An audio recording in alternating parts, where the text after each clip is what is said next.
I'm going to open up my Twitter and make sure they're seeing what's on the screen now. Again, I see people are starting to click in. Good. We got 2 people watching us right now. So please bear with us and start sharing this, and we'll be with you momentarily with a live link to Israel.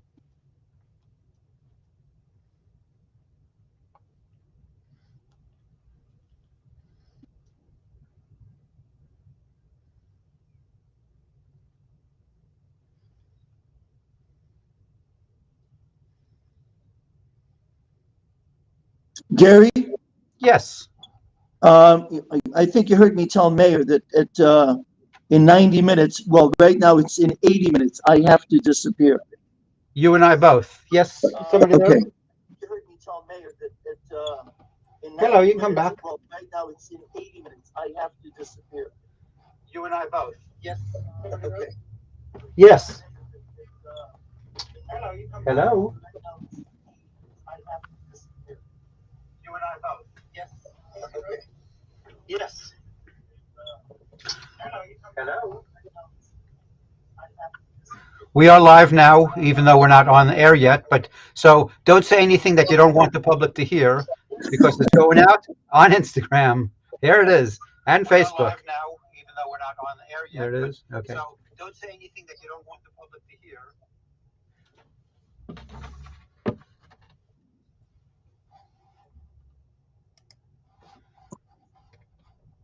Okay, Mayor, just so you know, I just clicked live so that, and people are already clicking in. I didn't want them to think I we're not understand. going.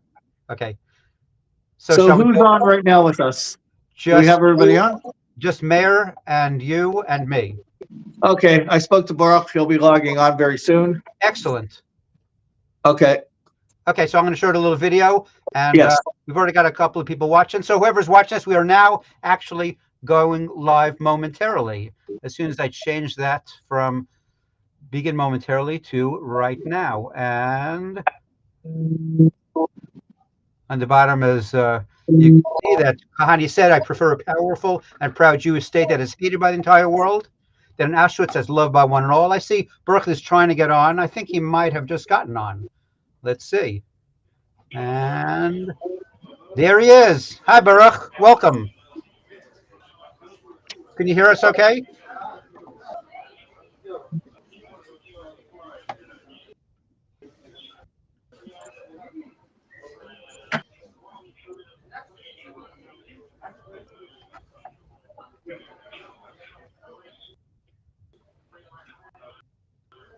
Okay. Good. So, Mayor, should I go get started? Let's see how you look. Good. Looks good. Okay. Baruch. Hey. Okay, so I'm going to start. I'm going to do a very quick little intro for the 3 people now on, and whoever may be watching on YouTube, please do start sharing this on Instagram, on Twitter, on Facebook, and on YouTube. The link is on our Facebook page. Without any further ado, I'm going to show a quick little intro. Then I'm going to bring our guests on the screen.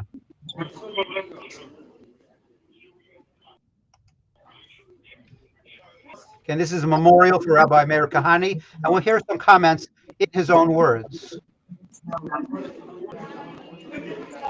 There is no peace now movement in any Arab country. And those comments are certainly more true today than they were when he said them in his prophetic style. Are you going to see that your people don't collect guns and explosives and use them? First of all, we have no guns or explosives that are not legal. We have guns that are legal. And what we're trying to do is call upon every Jew to have a gun, a legal gun. Every Jew at 22. So long as guns in this country are legal, then Jews, as well as anyone else, can have guns. As the leader of JDL, would you say that JDL now renounces violence as an instrument of policy? Absolutely not. We've always said, and we say now, and we always will say, violence is bad. Violence is a reprehensible thing. And sometimes, when there is no other way, it's necessary. That's our policy, and it will always be our policy. So now we intend to live in our country, just like everyone else does. I'll be overjoyed to create an organization to help the so-called Palestinians create their own state somewhere in Pakistan. But in the meantime, they have 22 states, and I have only one state. And I have no intention of losing that state. And I really don't give a damn what anyone says. Every day when Jews are beaten in the old city, and Jews are knifed in the old city, Jews are pushed in the old city, how come nobody's angry? For years and years, the Arabs beat Jews and punched Jews and knifed Jews, and we're convinced that in the end, the old city and the new city will be theirs. When we marched through that city, they were terrified. Charlotte Ben-Gvir. 3 years ago, I served in the army Charlotte Ben-Gvir. Charlotte Ben-Gvir. in Samaria on the West Bank. In Ramallah, the Arabs rioted. So they sent me there to put down the riots. Now I want you to know that not 5 minutes passed, the word spread through that town like lightning. Kahana's here. The rioting stopped. If you're good to them, you're not good, you're weak. And if you're weak, you're dead. And if you're strong, they listen to you. I don't expect them to love me. I'm not the kind of Jew who walks around begging people to love him. I'm sick and tired of being, you know when people love us? After every Holocaust. That's when they love us. That's when they love us. Jerusalem, Jerusalem, a Jewish city, the Jewish capital. But Jews are afraid to walk here today. In the evening, there are no Jews here. They're afraid. Jews are stoned and stabbed. But the Arabs are not afraid. Tell me, who are the conquerors and who are the conquered here? Will this city be Yerushalayim or Al-Quds? We have to decide now, because time is running out. They had an opportunity in 1947 when the UN proposed a partition plan, which would have created a Palestine, not only on the West Bank, but on a great deal more. They refused. The Jews accepted. The Arabs refused. They went to war. Let them learn. If you refuse and you start a war and you kill us and you lose, you lose.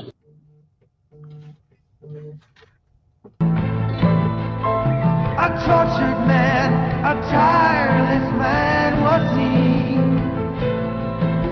He could not rest though he was so weary. He met his fate one dark day. A man of hate took him away. His message will not die, we hope and pray. Never will there be a better man than me. Never will we have a better friend for eternity.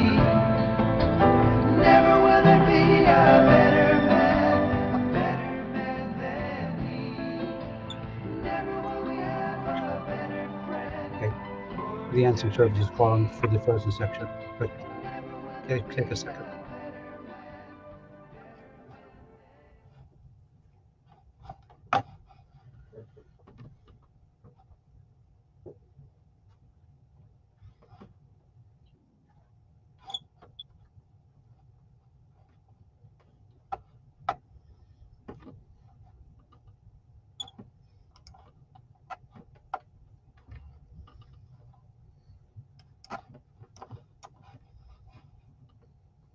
Good day.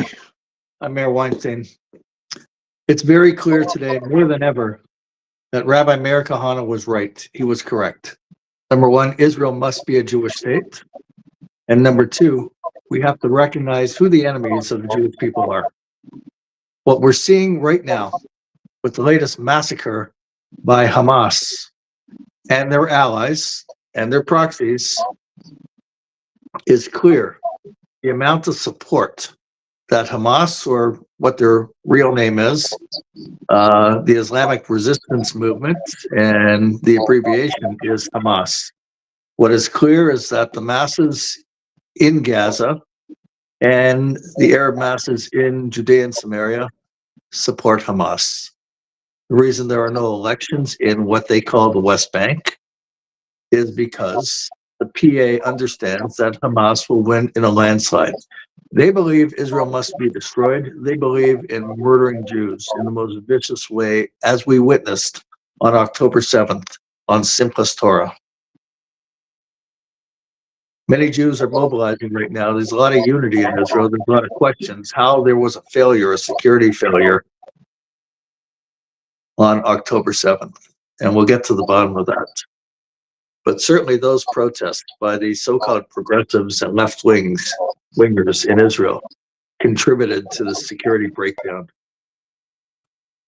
The Jewish people must understand and must repeat it over and over again.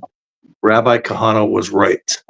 And all the nonsense from the left-wingers and our Jewish leaders to label Rabbi Kahane and his supporters and his message as racists. It's very clear now to everyone. It was not racist. It was accurate, identifying the threat. And we have to fight it. And we have to be proud of our heritage of being Jews. We have various guests with us to speak about Rabbi Kahane. We have Baruch Ben Yosef, who is in Jerusalem right now at an event honoring Rabbi Kahane.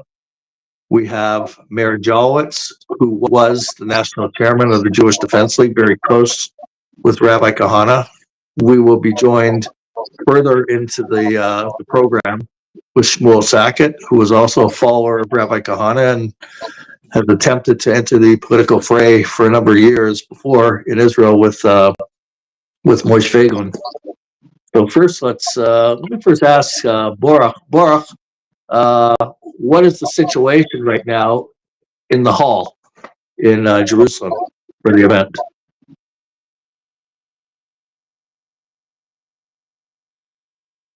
We can't hear you. Oh, it's full. Very full. Anyway, we can get the pictures to you.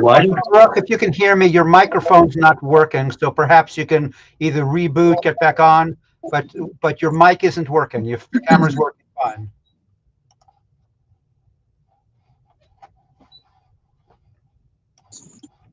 Nice to see a full house. We'll start right now with Meir David. Baruch has to just adjust his volume for the phone or log off, log back on. Meir, we don't want to be right about the message. We would like all the naysayers and everyone else that has their so-called peace plans to be right so that there's no Jewish blood being spilled. But right now, over 1,400 Jews massacred, babies beheaded, burned alive by Hamas, and they post it on social media and they boast about it and they're happy about it. They love spilling Jewish blood in the most cruelest way ever on a day that was supposed to be such a joy, Simchas Torah. What could you tell us, Meir? Yeah, let me do this by way of introduction. Tomorrow is the 33rd anniversary, the Yortzeit of Rabbi Meir Kahane. And a tragic reality must be understood. It's a full generation since we lost this iconoclastic firebrand, the most noble Jew of our lives. And the remarkable and the tragic and the sad reality is that in the generation that we've been without the leadership of Rabbi Meir Kahane, there's been no one. There's been no one, not a man and not a movement that has actually stood up to replace what he was able to do. And if that is an indictment of the state of the Jewish world, I don't know what is. It's remarkable that in the 33 years that we have been without his leadership, there is no one that has taken the reins, that there is no one who's been there to lead us. The rabbi spoke about illusions all the time, the illusion of peace with our vowed enemy, the illusion that peace can be made with those dedicated to destroying us. But the rabbi said something which is quite enlightening. He said there's only one thing worse than an illusion, and that is self-delusion. And tragically, the horror that fell upon us 3 weeks ago with the 1,400 massacred was a result directly tied to the fact that Israel, its leaders or so-called leaders, have been living a life that isn't just fraught with illusion, but with self-illusion. And we have paid the price, and we will continue to pay the price until we understand the reality of the situation. How do Jews move on now after it's so clear the failure of all these so-called progressive groups? And they're not our allies. The whole progressive movement is joining with these pro-Hamas rallies all over the world, threatening Jews. It's how do we move forward? Well, that little compilation that Gary put together at the beginning of this podcast was wonderful. It was a wonderful window to yesteryear, showing us the rabbi, and understandably his rise to popularity because he spoke the truth. Once again, I continue to use the word tragedy. The tragedy was, and mind you, we lost the rabbi in 1990, November 5th, 1990. The tragic thing is that in all those years, and if you look at the snippets of those newsreels and interviews and such, he talked about an Arab assailant. He talked about Arab terrorism. He talked about the fact that we needed to stand up and stop that. That was 33 years ago, and 35 years ago, and 40 years ago, and 75 years ago. And yet, with a powerful Jewish army, with a powerful Jewish state, we are still somehow subservient to a world which wants us to be, as someone once said, the only good Christians of the world, that we ought to turn our other cheek. That isn't the Jewish way, and if there's one thing that the rabbi was certainly famous or infamous for, was his unapologetic view of doing things the Jewish way, the right way, unapologetically. It's the lesson that sadly has been lost by too many Jews and certainly too many so-called Jewish leaders. Absolutely. Can Baruch hear me? Baruch, are you able to hear me?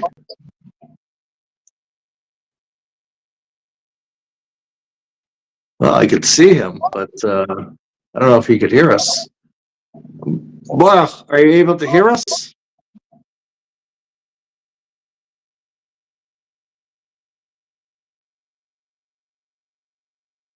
I'd like our viewers to be able to see the situation there at the memorial in Jerusalem. He's going to log off and log back on. You know, Jonathan Pollard gave a short video. It's circulating right now. That he says there were orders to stand down, that there are helicopters ready to take on the terrorists, but they were not given the orders. They were well aware of slaughter that was going on. How low could some of these generals sink, Meir? The malaise, the disease, and I will keep coming back to the word, the tragedy of what we experience now was simply a manifestation of this madness that we've been living for 30 plus years with Oslo. The whole notion of Oslo, and we're going back to the signing of the so-called peace agreement, Declaration of Principles of Peace with the Palestinians, with Yasser Arafat. The world needs to remember that in 1994, Yasser Arafat, along with Shimon Peres and Yitzhak Rabin, was actually awarded the Nobel Peace Prize. And in the days and in the months and in the years following the signing of this peace arrangement with the Palestinians, more Jews died than had died in the 15 years before. We've been living a lie. We've said that all the time. The greatest casualty of war such as this is the truth. And when you speak the truth, it seems not to be relevant anymore. The mistake of Oslo was this, that we took the arch enemy of the Jewish people, Yasser Arafat at the time, and made him kosher.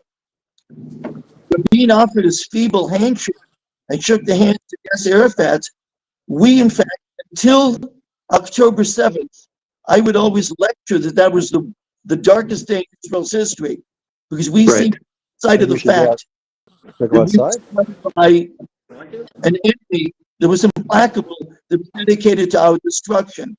And for 30 years, Jewish leaders, Israeli leaders, Jewish organizations in America, left movements and liberal movements in Israel have championed the songs of Oslo, refusing to recognize the fact to the Jews. The question is how post come to the realization that things have changed. And sadly, the lesson of Jewish history too often the lesson. There we have a full house in Jerusalem. We have Baruch. If we could get Baruch's attention, he could fill us in, fill the viewers in. What is the situation right now in Jerusalem? Okay, so we're here at the event for the York site for Rabbi Kahane. People are beginning to shul, as we can see, and a lot of the old and new people. And what can I say? You know, it's Rabbi Kahane was right. Everybody sees it now, and we'll see what happens. What is the mood right now in the country with Jews in terms of Rabbi Kahane being right? I mean,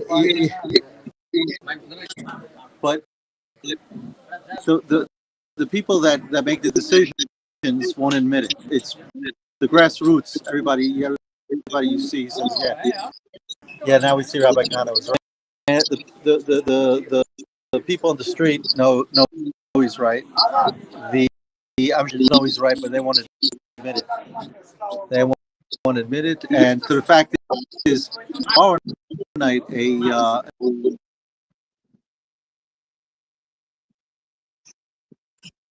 Ramat Gan wouldn't allow the event to take place. He had the Gabayim from Shul where it was supposed to be, and so you know it's still, there's still that official anti power that doesn't want to allow the they don't talk about Kahane. Doesn't want to allow, follow through with Rabbi Kahane's, and so they want to prevent events happening and shut our mouths and prevent us from presenting. So a lot has changed and a lot hasn't changed. And I always say, to a lot of people, one of the figures that I really love is Yiftach the Giladi. I'm on live. Maybe you guys can. Yiftach the Giladi in the book of Jezebel. Basically, he was spurned by the fellow people in his tribe, like an extremist, like us follows Rabbi Kahane. But when the Ammonites came to, they had nobody to lead them in war, so they come, the leaders of the tribe come to Yif. We need you to lead us in battle. And so, he didn't say, well, you didn't want me then, and why should I help you now? He, like a good Jew, and the famous thing that he says that when the Ammonite king sacked the lands he took, and he said, you take the lands that your God gave, that our God gave us, and we'll see who's the real God. Like lightning. And he won. And then that's who we are. We're us, because we'll never get elected democratically in this country. The day they know, look, we can't do it. We were wrong all the time. You guys were right. Take it and deal with the problem. Because obviously we're the only ones that can really deal with the problem, and once and for all. There's no way in the world that the characters that are leading the country finish the problem. So that's my feeling, and that's I think. And unfortunately, a lot of Jews have gotten killed. Unfortunately, because again, we're being led by a bunch of, as Rabbi Kahane would say, myopic leaders that aren't leaders. 100%. 100%. That's where we stand. So if we were in charge when it happened, first of all, it wouldn't have happened because they'd have been long gone. But that day that it happened, Claude, on Gaza, where at least 50,000 were killed, and they to swim away as quickly as possible. Waiting and use was an excuse not to really deal with the problem. I don't really see and in my opinion, the only real victory will be when we take back the Temple Mount. The line is that's really what they went to fight. They went to fight for the Temple Mount. They believe in Al-Aqsa to kill Jews so they can get to Al-Aqsa and free Al-Aqsa from the sovereignty of the Jewish people. So take back the Temple Mount, throw the Arabs off the Temple Mount. Wars. It's not going to end.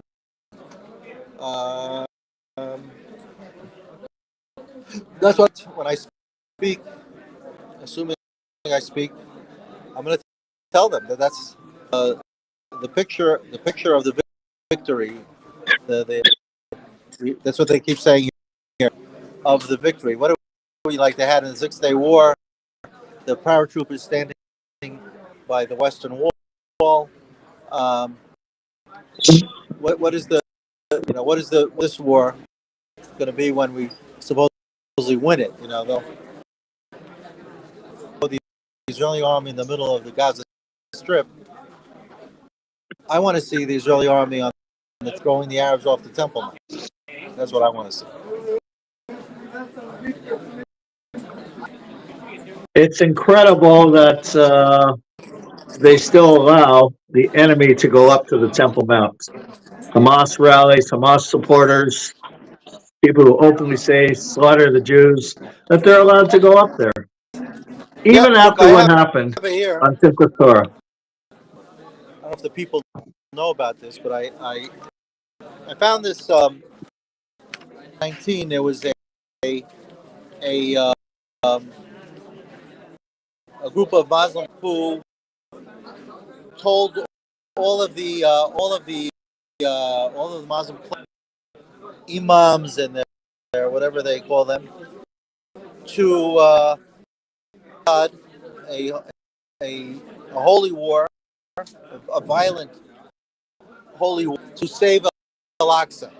And in this document that I have, it's a very important. I have it in Hebrew. I have a translation in Hebrew. I'll try to see if I can find a translation into English. Paragraphs. They say the following: that has to fight this jihad to free Al-Aqsa. There's on the Temple Mount Al-Aqsa, as the Prophet Muhammad said, to free the Mosque of Al-Aqsa, and he said that to do this, the way to do this is that go out and kill the Jews until every Jew who's hiding, and the rocks and trees will say to the servants of Allah, here is a Jew hiding behind me, come and kill him.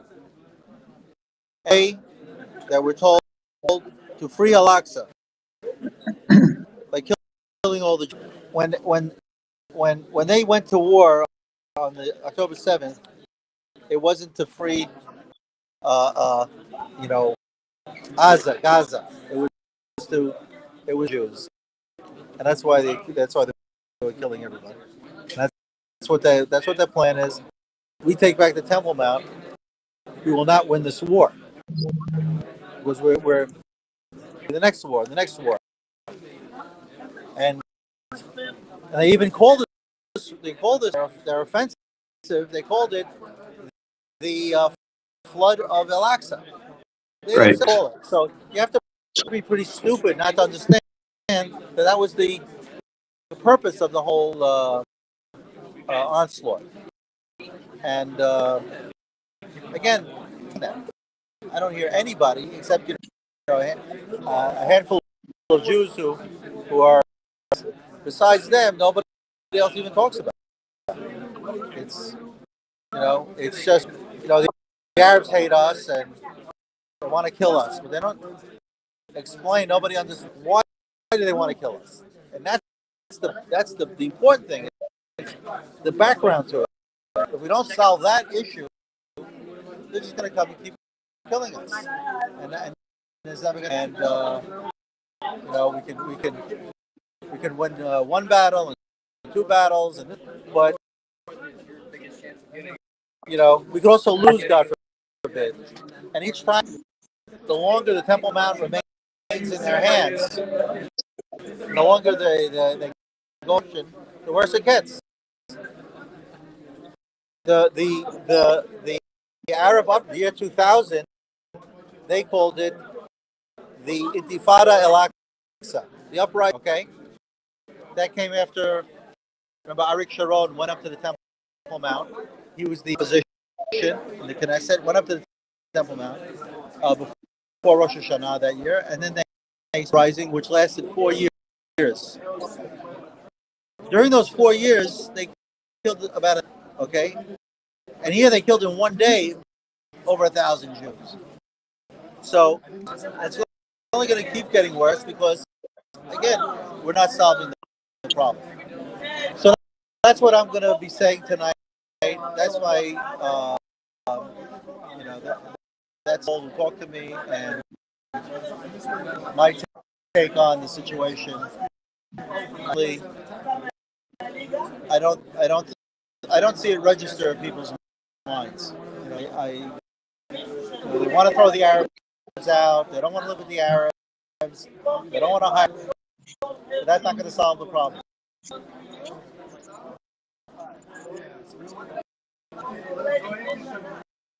Let's bring in Meir Jawitz to this conversation. Meir, so you heard Baruch. Add to it. Well, until a month ago, the pro-Israel element, groups both in Israel and support of Israel outside of the Jewish state, would try to convince the world that anti-Zionism was just another manifestation of anti-Semitism. And the defenders of Israel's detractors and Israel's enemies denied that. They try to separate anti-Zionism from anti-Semitism. Today, remarkably, we've arrived at a situation that I don't think anyone could have envisioned a month ago, except for perhaps someone like Rabbi Meir Kahane, which is that the Arabs are unabashed, unapologetic. They don't deny the fact that what they're doing, that this is a war that they've launched, which is anti-Zionist and anti-Jewish. And it isn't just the Arabs. It's remarkable that you can go to 42 different countries in the world where we have recorded situations of mobs, demonstrations, protests, violent against the Jewish people. Why in Australia do people take to the streets calling for the death of Jews? Why do countries outside of the Middle East who've had no dealings with Israel all of a sudden express this manifestation of anti-Zionism and anti-Judaism? The common denominator there, of course, is Islam, and we're afraid to call it by its name. Right. The liberal apologists of this Arab assault on Israel talks about these Arabs being a bastardization of Islam. This isn't the way that all Islamic people are. And they're the ones living a lie. We have in Israel today a change of language. When this first happened, the first 48 hours, the first 72 hours, we had people speaking about only one thing, the destruction, that we needed to destroy, is the word that they used, to destroy, to eradicate Israel's enemies, Hamas. We needed to destroy them. There was no other word that one heard. Today, Israel's spokesman, whether they be the military spokesman speaking to CNN or the prime minister himself speaking to the Western world, doesn't talk about destroying the enemy now. They talk about defeating the enemy as if it's some kind of game. We have to defeat them.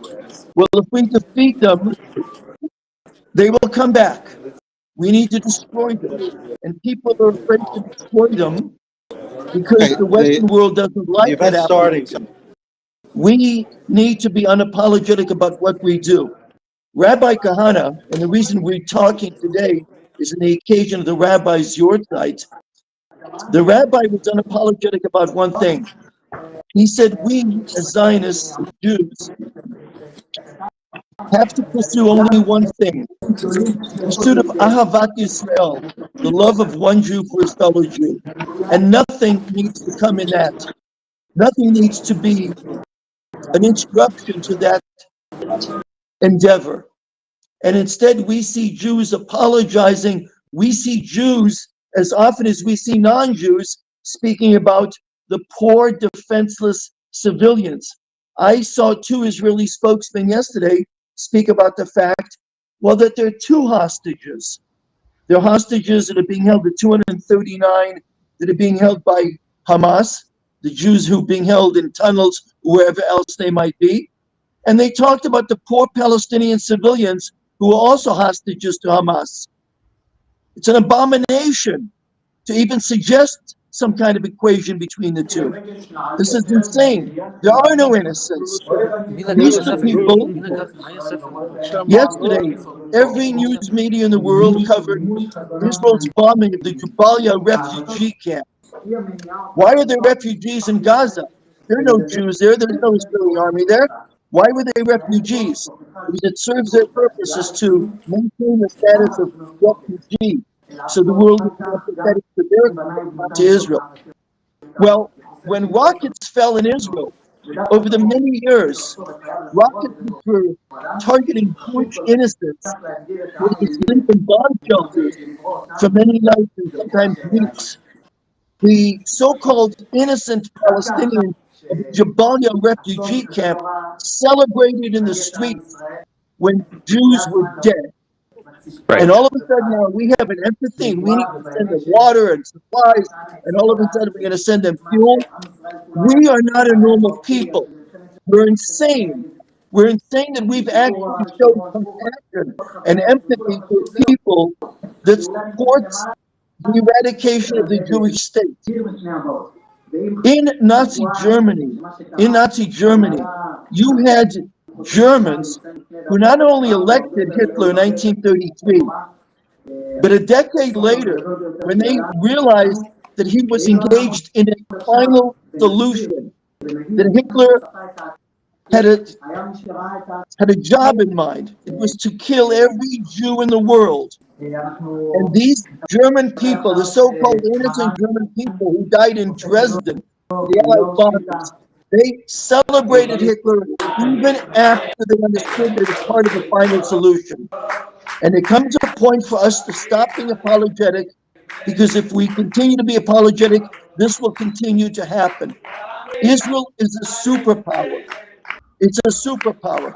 And Israel needs to go back to what it promised it would do in the first 36, 48, 96 hours of the war, that they will destroy the enemy so the enemy will live no more. And we seem to have already been sidetracked by pressures coming from all our so-called friends in America, in Europe. We need to wake up and realize we stand alone, and Jewish destiny will take us where it needs to take us only if we ignore the rest of the world and do what we're called upon to do. That was then, and it remains today, the message of Rabbi Meir Kahane. An iconoclastic firebrand, as I said earlier, someone whose philosophy is just tragically absent today. Let's take a look with Baruch. It sounds like the event is starting in Jerusalem. Baruch.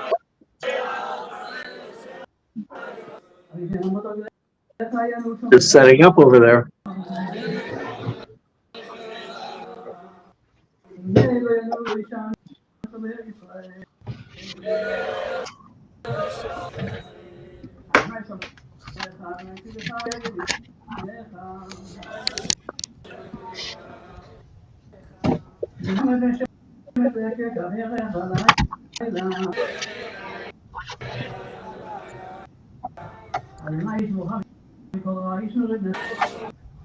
Looks like we have Shmuel Sackett with us now. Shmuel, can you hear us? Yes, I can hear you, but there's a lot of background noise while I'm speaking. When Meir was speaking just now, it was very hard to focus because noise is coming from several different places simultaneously. Is that better? I just muted the background noise. Is that any better for you, Shmuel? Yeah, much better. Much better. Oh, now good. we can focus. Yeah. Okay. Much Shmuel, you want to say a couple of words since you just joined us while we're waiting for Absolutely. There we go. Take it away, Shmuel. Okay. Shmuel, how are you? Okay, fine, thanks. Very good. Put that phone down. Okay, sorry. So, what I wanted to say, first of all, it's a great honor, always a great honor to speak on Rabbi Kahane Memorial. And today, of course, everybody is saying that Kahane was right and that they're all Kahane. I'm also Kahane. And the problem with that statement is people have no idea what that means. When you say to somebody, or someone says to you, I'm more Kahane than you, they think, I asked them, so what does that mean? Kahane wanted to kill all the Arabs. He never said that. I said, do you understand? Do you understand what Rabbi Kahane was? Do you understand what his ideology was? Let me explain. Rabbi Kahane was about one thing and one thing only, that Israel should be a Jewish state and not a state of the Jews. And then I asked him, do you want Israel to be a Jewish state? Yeah, of course.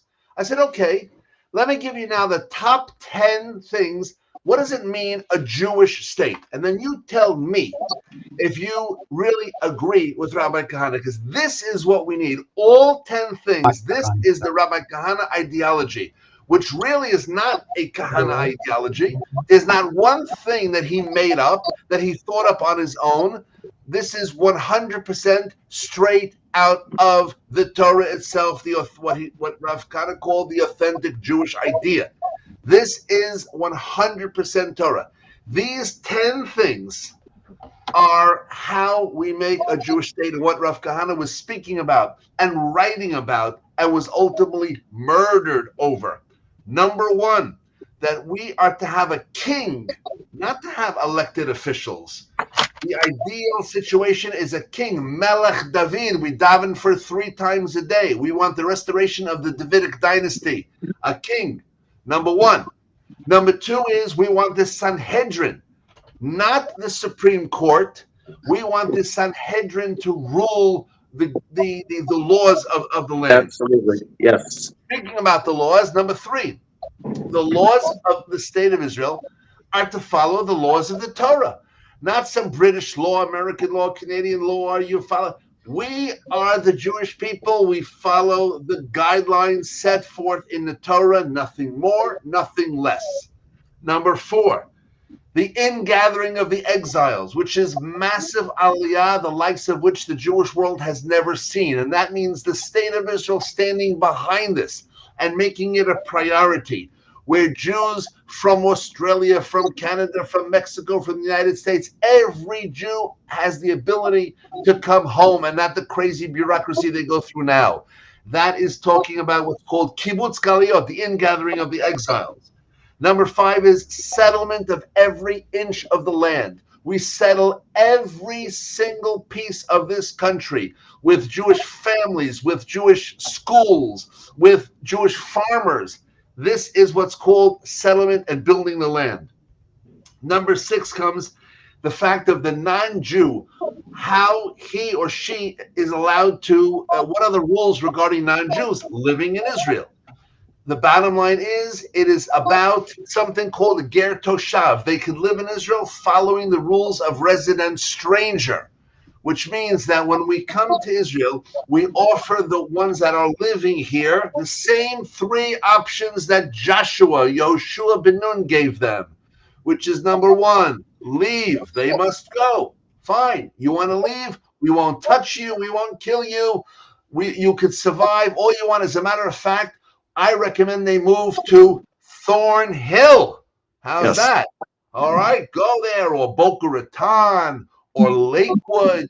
Wonderful communities that will be empty. There won't be Jews over there. Some very nice houses they could take over.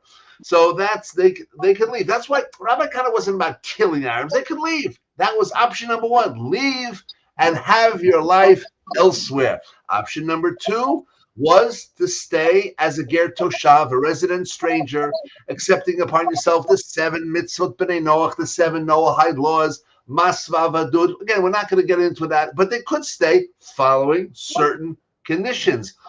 Or if they rejected options 1 or 2, stay and fight. And the stay and fight option is, we take no prisoners, men, women, and children in this battle will be destroyed if that's the option you pick, but the decision is yours, not ours. Also, number 7 is world opinion. Everybody, Meir was just talking about world opinion, and everybody's coming down upon Israel. Rabbi Kahane spoke a lot about world opinion, but the opposite of what we think. What Moshe Rabbeinu, if you remember, Rav Kahane spoke about this a lot. When God was thinking of destroying Am Yisrael in the desert, he had enough. He had enough. Enough is enough. He said, I'll destroy everybody in the desert and make a great nation out of you, Moshe. And Moshe said, what will the world say? They'll say you couldn't do it. You couldn't. The desert was too difficult for you, God. And therefore people will wind up thinking less of Hashem Yisbarach. That's world opinion. World opinion is when they think less of God because of our weakness, not the opposite. Just 3 more things. Number 8, we're talking about a Jewish state, an army that fights like King David. Today, I decided to go to Tzfat with my wife, and we were davening at the grave of the great Benayahu ben Yehoyada. You know who he was? He was the head of King David and also King Shlomo's army. And at the same time, he was the head of the Sanhedrin, which means he was the Gadol Hador, the greatest rabbi and the greatest warrior at the same time. That is what we're talking about. Rabbi Kahane spoke about the scholar warrior. Finally, number 9 is the number 1 asset in Israel. Our diamond export or our high tech should be the Torah that comes out of the land of Israel. This is, we've been learning the Talmud Bavli all these years. Great, I'm a student of the Daf Yomi, also wonderful. But it's the Talmud Yerushalmi, the Jerusalem Talmud, that should once again come to life much more than it is today. Israel needs to be the center of Torah learning and Torah light throughout the world. And finally, the last item of the top 10 list of what Rabbi Kahane was talking about when he spoke about Israel being a Jewish state is that when all these are coming together, and this is what it's all about, the third and final Beit HaMikdash needs to stand there, and not that disgusting mosque on the Temple Mount.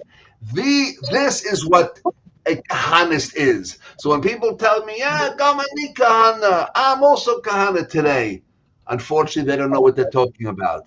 They need to learn, and it's our job, all the Kahana students, to teach the people what Rabbi Kahana really meant, what he spoke about, what he taught, what he lectured about, and this is the Torah we need to bring to life. When this is the goal, setting Israel up as the Jewish state, as I just mentioned, this and only this will bring us the everlasting peace that we daven for each and every day.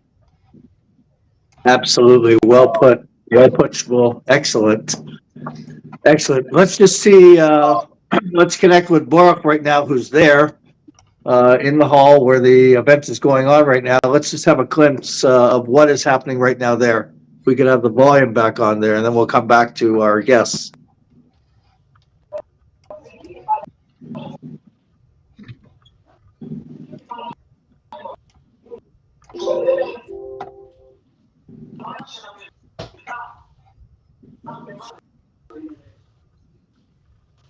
Oh, so they're showing a video of Rabbi Kahane to start.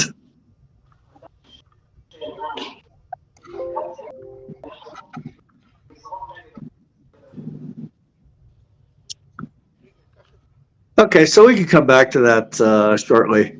Shmuel, so let me ask you, Shmuel. So, you know, we have all the failures that happened on October 7th, and those left-wing protests that were going on for close to a year with this nonsense of the Supreme Court and leftists partying on Simchas Torah and work, you know, they welcome into their kibbutz Arabs from Gaza, and all of a sudden the same Arabs were part of the slaughter of the Jews, helping Hamas. And so what is the, does it seem like there's going to be any kind of a political change in Israel? Like,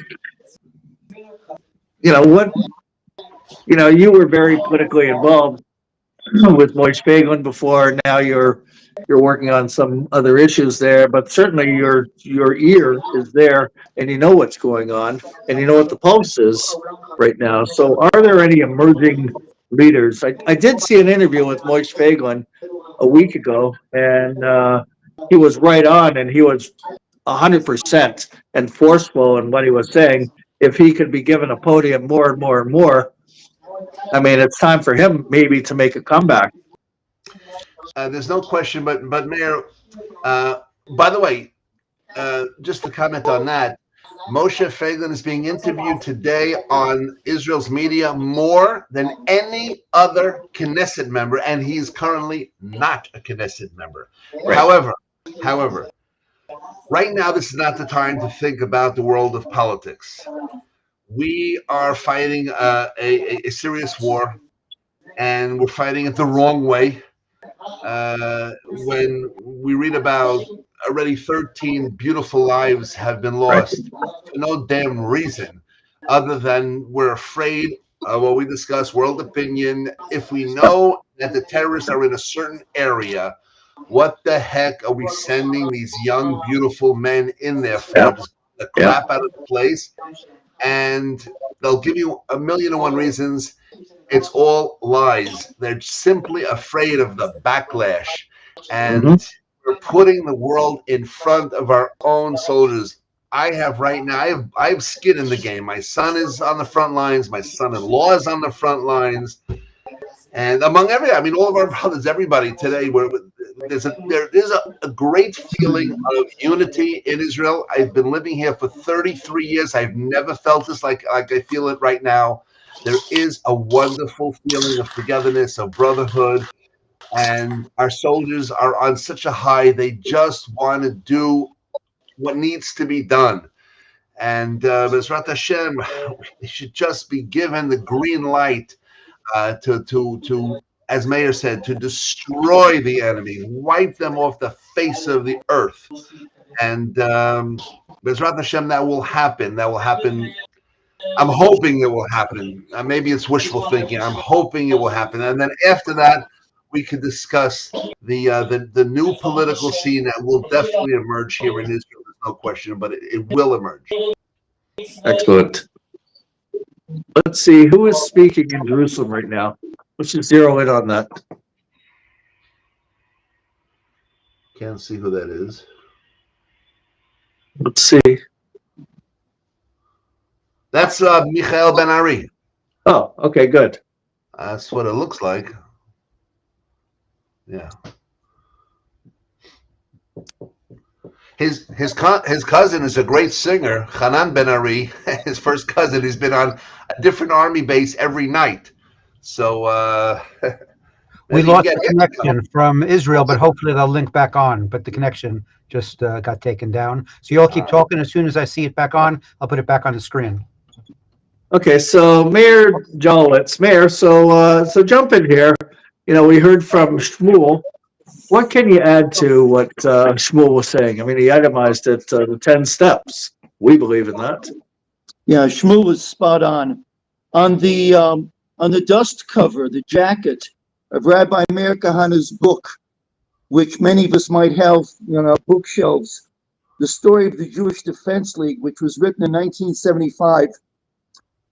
On the inside of the dust cover, there's a quote attributed, of course, to the rabbi, and I'd like to give it now. It is so relevant today as it has been since we've lost the rabbi. This is what he said. I'm not ashamed to admit it. I do not understand the Jew. I'm at a loss to understand a man so clever in business, so keen in science, so intellectually bright in debate, and so incredibly stupid when it comes to saving himself. It was true then, yesteryear, and it's true today. It's a remarkable thing that, as Shmuel Sackett said, for some reason, we find this need to somehow placate the concerns of the world that has proven for 2 millennia that they hate us. And yet we still try to find some kind of button to push that all of a sudden they're going to love us. That button recently has been Israeli spokesman talking about the plight of the poor civilian who's captured in prisoners to Hamas themselves. In the United States, there's such a misrepresentation. They talk about on CNN and MSNBC and even on Fox, they talk about the fact that there might be up to 400 Americans, Palestinians. There's Gary with this graphic. They are talking about these poor, possibly 400 Palestinians who have American citizenship who were caught in Gaza and who want to leave, but they can't leave. What's omitted from this description of this element, I don't know that 400 is an accurate number, is the fact that these were the people who had gone to Gaza and had been there for months and for some cases for years, working on behalf of the Palestinian Arab Organization, which called for the destruction of Israel, NGOs. And all of a sudden, these people, by virtue of the fact that they also have citizenship to Dearborn, Michigan, all of a sudden, these are the poor, beleaguered people. We no longer speak about children being set ablaze while they're alive. We're talking about the poor refugees of Gaza, and it's insane. I do want to say, I want to bring it back to the rabbi. Again, the occasion of our getting together today to talk about the greatness of this one man. There was something that he once shared with me, and we heard it reflects back to Zev Jabotinsky before him. When people talked about the greatness of Zev Jabotinsky, and he was as great as any had ever been, they said it's remarkable. He was prophetic. He had an ability to see things that others could not see. And the rabbi was asked during his time whether or not he thought there was something prophetic about what he was preaching, because he seemed to see things that others didn't see. And he was absolutely taken aback by that. And he said what Jabotinsky had said decades before him. He said, "What do you mean prophetic?" He says, "It's there, right there on the wall. How can anyone not see it?" Now, Jabotinsky before him was speaking, of course, about the fact that there was an impending Shoah, a Holocaust that was about to happen, with his admonition, liquidate the exile before the exile liquidates you. And the rabbi, in his own right, decades later, when he wrote the book, They Must Go, and he talked about the threat, not only the Arab that surrounds Israel, but the Arab in Israel, this potential fifth column, that, by the way, gave evidence of itself in May of 2021 with the mini pogroms that we saw in Israel. The rabbi said, "There's nothing prophetic about what I see. It's there for all of us to see." So let me just take it back just a couple of sentences about the rabbi as a great, great man of history, of Jewish history. In the 19th century, there was a debate, a philosophical debate that began in 1840 with Thomas Carlyle. It's called today, people study it in political theory, political philosophy, it's called the great man theory. The great man theory basically suggested, as envisioned by Thomas Carlyle in 1840, that certain people in history stand up and they, in fact, change the course of history by virtue of their own being, their own personality, their own intellect, the inspiration that they have, the power, the dynamic person they are, people of personality and of character. And Carlyle said, the great man, he said, if you look back at all the great historic events, there was always a great man who was behind those events. And one could talk about whether it be Alexander the Great or Napoleon or later Churchill and what have you, that these are giants of history who shaped history. In America, you talk about Abraham Lincoln. 20 years later, in 1860, there was a rival opinion by Herbert Spencer. Herbert Spencer came out and said, history isn't changed by the power of one man. It's changed by the circumstances, the environment in which this man is allowed to become great. That it was rather the circumstances that surround people that made them great. Well, if we look back at the last generation and a half, because it's been a generation since we've lost this great rabbi of ours, but if you look back at the last generation and a half, there's no question that it wasn't the circumstance that made this rabbi great.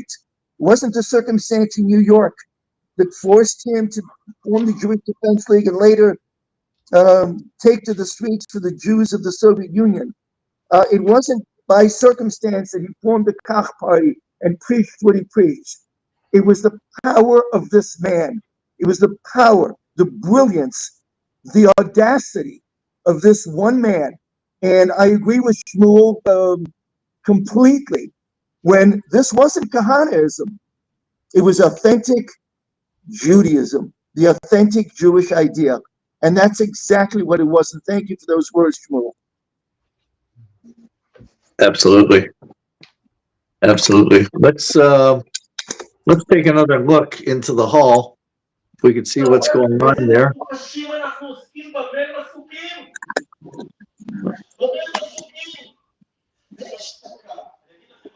Yeah, the camera has to be changed. Either that or our necks. Either that or the Libyans have taken over. That's the Libyan flag I see right there. Or they assume we're all watching, lying, they assume we're all going to fall asleep during it. Or just lie down.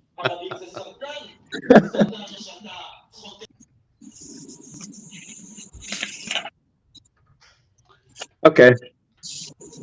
Looks like he's working on his phone there, trying to get it right. Yeah, he'll get it right. Okay, so we'll go back to him. So Shmuel. Yes. Okay, so I mean, you're so involved there in Israel, and Are people approaching you? Or are you going to be coming back into politics, helping out in politics? Or I'm just, the ideology is there 100%. We're followers of the rabbi, and the rabbi wants all his followers to step up to the plate and turn the situation around. And not because on the other side, you have the New Israel Fund still working actively and trying to move Israel in a direction that's hell and like moral equivalency and all that. But the clear message that you've been articulating and Meir David, just let us know, are people approaching you and saying, so what are you going to, when? Well, let me just tell you the reason why I took a few steps back from the world of politics is because for the very reason that I am a Kahanist. And to me, Rabbi Kahane was all about one thing, and that's action. He was a man of action, not just a man of words. And politics is an alma de shikra, a world of falsehood, a world of lies. And I was involved for many, many years, and it was just the under the table dealing, wheeling and dealing.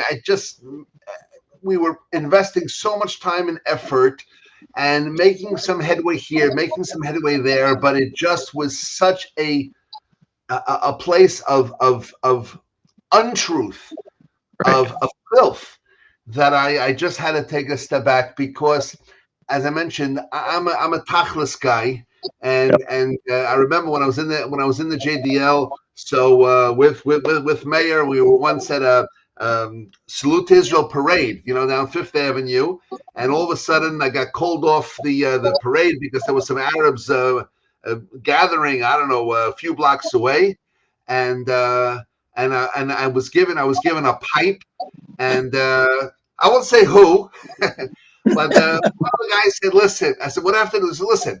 We'll just tell you who to hit, and that's what you'll do." And I said, "I'm perfectly fine with that." And that's, I don't need the ideology and the philosophy. Just telling me who to knock on the head, and that's fine. And so lately, when I've been running the Am Yisrael Chai Foundation, we've been helping Jews across Israel grab enormous amount of land away from the Arabs by planting trees and really grabbing massive amounts of land. There's this amazing pioneering spirit of what's called the Hilltop Youth. But it's not just a couple of guys. These are family guys that have moved out of their comfortable homes and are grabbing tremendous amounts of land, and they're working the land, and they're planting trees, and we've helped them plant over 500,000 new fruit trees. And of course, we're helping our dear friend, the #1 Kahanist in Israel, in my opinion, the great hero Mike Kazowski, Yakutiel Ben Yaakov, with the Israel Dog Unit. This is such a tzaddik, Mike, and everything that he does, literally 24/7, day and night, Shabbos, Yom Kippur, middle of the Seder, running out to look for people that are missing, search and rescue. Tremendous work. That I was speaking to Mike literally yesterday, and he said that right after this happened, on October 8th, which was the day after Sunday, the army called him, and with the dogs, they were searching for not only for missing Jews, they were searching for terrorists that were hiding in the area. And Mike says they were going before the army because the dogs go first. And Mike says, excuse me, they didn't have any vests, they didn't have any helmets. So I said, yeah, the army's smart. They hid behind you. And so we're the #1 group that helps them financially because they don't receive any help from the government. All these things that we do, helping teens at risk in the Jordan Valley, because I just wanted to do something tachlis, 100%. But I promise you, and record what I'm saying now, that the world of Israeli politics has not seen the end of Shmuel Sackett. That's my Joe Namath guarantee. Okay, but Shmuel, the question was, are people coming up to you asking in terms of future plans to get involved? Just the pulse. I'm just interested in the pulse of. Yes, they are. Yes, they are. There's no question about it. The fact that Moshe is being interviewed so much, the fact that his YouTube channel and everything online is off the charts in the last 3 weeks, because he's the only one speaking straight and without sugarcoating anything. People are asking all the time, but as I mentioned, what they're asking today, and we're telling everybody what needs to be done. But right now, the focus is not so much on politics. The focus is on supporting the amazing soldiers, the unity that there is. And when this is over, then yes, not only does the government have to be changed, but a lot of the members of the 120 members of Knesset need to go to prison. Right. Between me and you. But again, this is not the time for that. We will definitely have the time to see justice. No question. Right. Let's see if we could zero in on what's happening in the hall right now again. We'll see what the the Libyans are still there. Sorry, guys, I can't control that. He needs to flip his camera. If somebody wants to call him and let him know. So I see he's sitting up front there trying to kind of manipulate it, but he just didn't get it. So everybody who's watching, this is time to kind of take a little, relaxation. On make believe that it's Pesach and we're relaxing at the table with our little pillows. There you go. Fine, that's fine. Okay, so back to Mayor Jolowitz. What could you add to what Shmuel has said? There's a feel in Israel. Yes, there's the unity going on, but yes, there's also like the day after. What are we going to do? Who's going to rise to the occasion? And we saw that video of Moish Feiglin last week that was just superb. Yeah. In preparation for this, for today, the podcast, I did nothing more than I just pulled 3 very quick quotes, which I think are a wonderful window into the philosophy, the heart, the soul of Rabbi Kahane. And allow me to give, I read you that little piece that appeared on the dust jacket of the book, The Story of the Jewish Defense League. Let me give you another one. It's a wonderful piece. He was always right. He was just always right. Yeah. Rabbi Kahane spent a number of occasions, I guess one would say, in the Western world, in America, in jail, because he was always fighting for Jews. And when he went to Israel fighting for Jews, he once again found the inside of the jails. He used to sometimes facetiously say that part of his fundraising efforts, he could write a book about traveling the world, prisons I have known, something of the sort. But there's a quote that it's attributed to him. It's a political comment. It's pregnant with moral clarity about what we individuals, what all of us who say Kahana Tzodek or Kahana Tzadak, that we need to know what we're called to do. And this is the quote. It's just 3 very short sentences. He was asked about being often incarcerated, and if that wasn't an impediment to the life that we were supposed to live. And what he said was, I have to decline the phone calls coming in. And what he said was this: the real prisoners are the ones who walk the streets daily, knowing that they should do a certain thing and are afraid to do it. They are serving life sentences. If a person believes in something and does it, he is never in prison. He is always free. That's the majesty of that man, that rabbi. It's the reason we called him our rabbi. Tremendous. Tremendous. The clarity, the moral clarity, only the blind. Helen Keller is both dead and blind, and she sees it. Why Jewish leaders in the Knesset, as Shmuel said, don't understand it is beyond my ability as a human being to comprehend. I also, and I apologize in advance, I have a previous engagement that I've got to leave for in a few minutes. So if I can steal another minute or so and just read you that 3rd quote simply because it symbolizes everything that the rabbi stood for. And it's a wonderful piece, and he talks about this malaise that so often finds Jews and their inability to react the way they know that they ought to react. He used this in reference to the fraudulent quest for peace with an enemy that wanted nothing but peace with us. And the rabbi, he wrote these words, as I said, more than a generation ago, a full generation, and they are so relevant today to what we see in the Knesset and Jewish organizations, which simply don't get it. And this is what he wrote then. Not all Jews are heroes, and there are those who grow weary of the long struggle and the longer wait. And weariness carries with it weakness, weakness of the body and weakness of the spirit. Weakness persuades the Jew to believe that which just yesterday he knew to be nonsense. Weakness that prepares the ground for the Jew to believe in madness and in illusions. It's a powerful piece. Yeah. And if you look at the world that we've lived in, post Rabbi Meir Kahane, this nonsense of Oslo, this nonsense of a peace that's to be found with those people who don't recognize our right to exist. It quite often, as the rabbi said then, is a result of this weariness.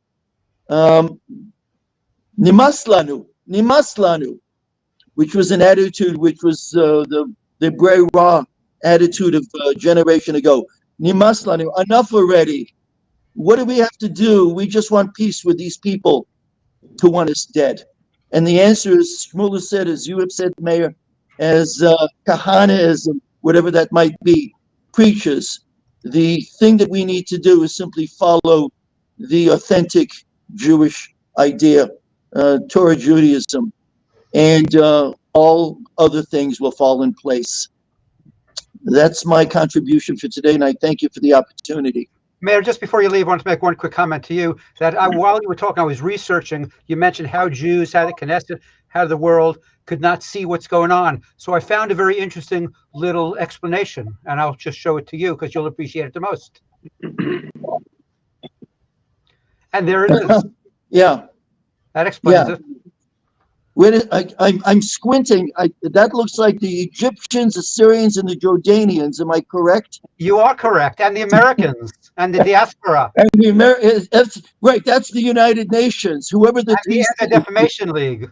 Those, yeah, right. That is Jonathan Greenblatt. You're right.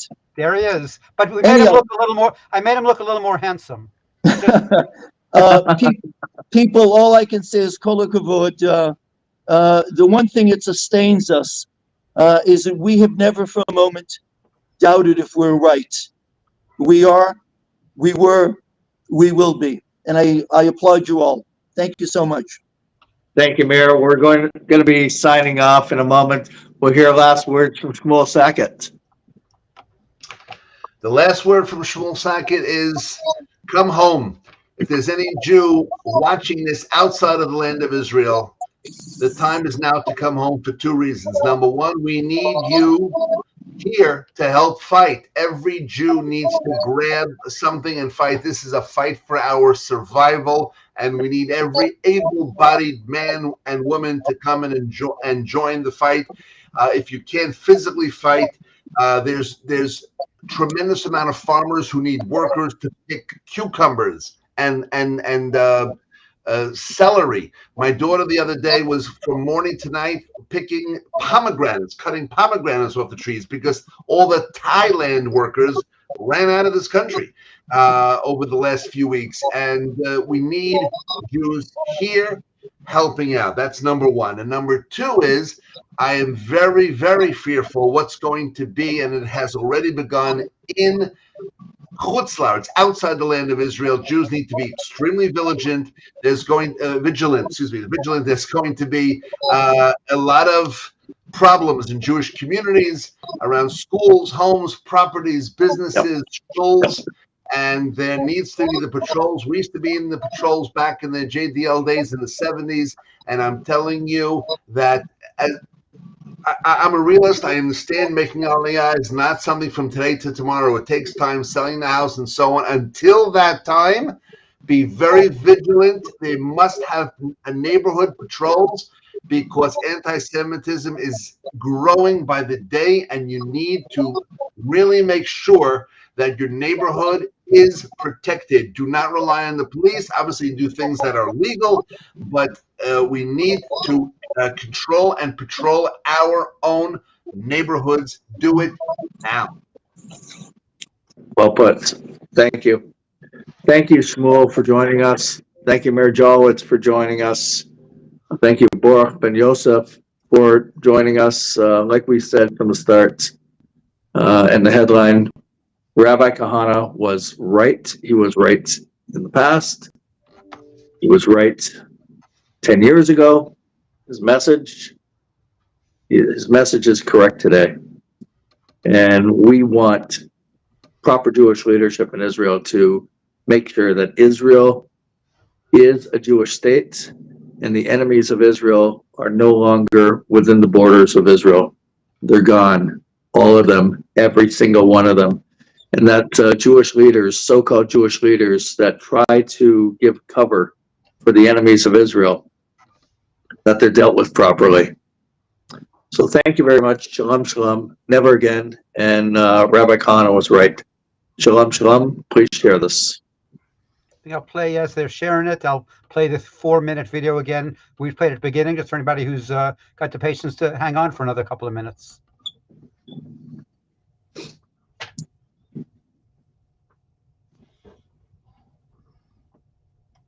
There is no peace now movement in any Arab country. Are you going to see that your people don't collect guns and explosives and use them? First of all, we have no guns or explosives that are not legal. We have guns that are legal. And what we're trying to do is call upon every Jew to have a gun, a legal gun. Every Jew at 22. So long as guns in this country are legal, then Jews, as well as anyone else, can have guns. As the leader of JDL, would you say that JDL now renounces violence as an instrument of policy? Absolutely not. We've always said, and we say now, and we always will say, violence is bad. Violence is a reprehensible thing. And sometimes, when there is no other way, it's necessary. That's our policy, and it will always be our policy. So now we intend to live in our country, just like everyone else does. I'll be overjoyed to create an organization to help the so-called Palestinians create their own state somewhere in Pakistan. But in the meantime, they have 22 states, and I have only one state, and I have no intention of losing that state, and I really don't give a damn what anyone says. Every day when Jews are beaten in the old city, and Jews are knifed in the old city, and Jews are pushed in the old city, how come nobody's angry? For years and years, the Arabs beat Jews and punched Jews and knifed Jews, and we're convinced that in the end, the old city and the new city will be theirs. When we marched through that city, they were terrified.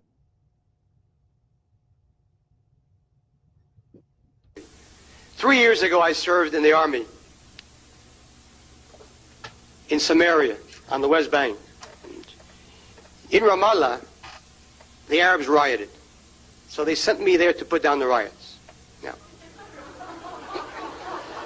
I want you to know that not 5 minutes passed. The word spread through that town like lightning. Kahana's here. The rioting stopped.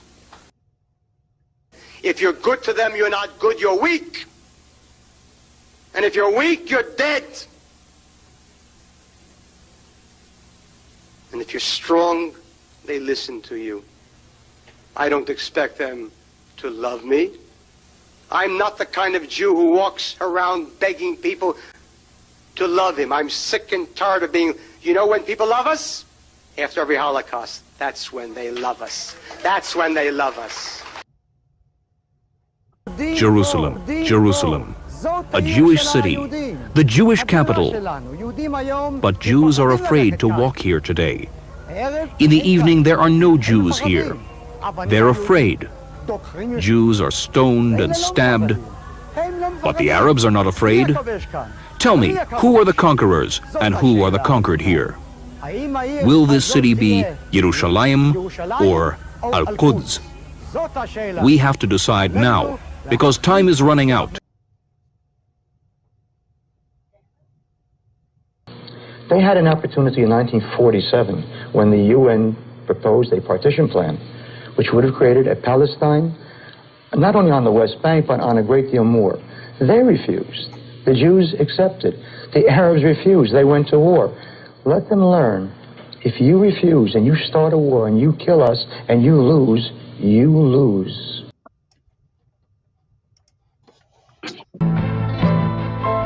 A tortured man, a tireless man was he.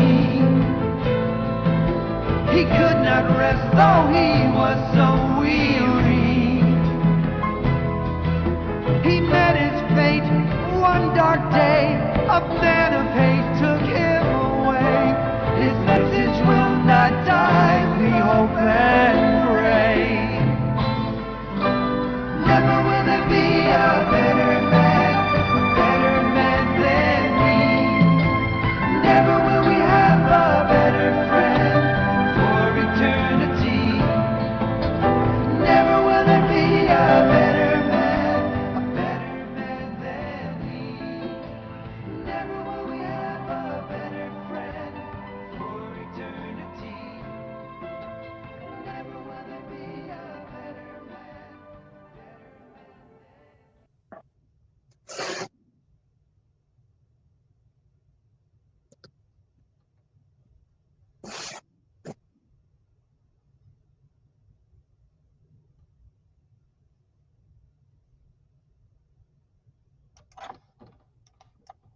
Mayor, sign it off and I'll end the stream.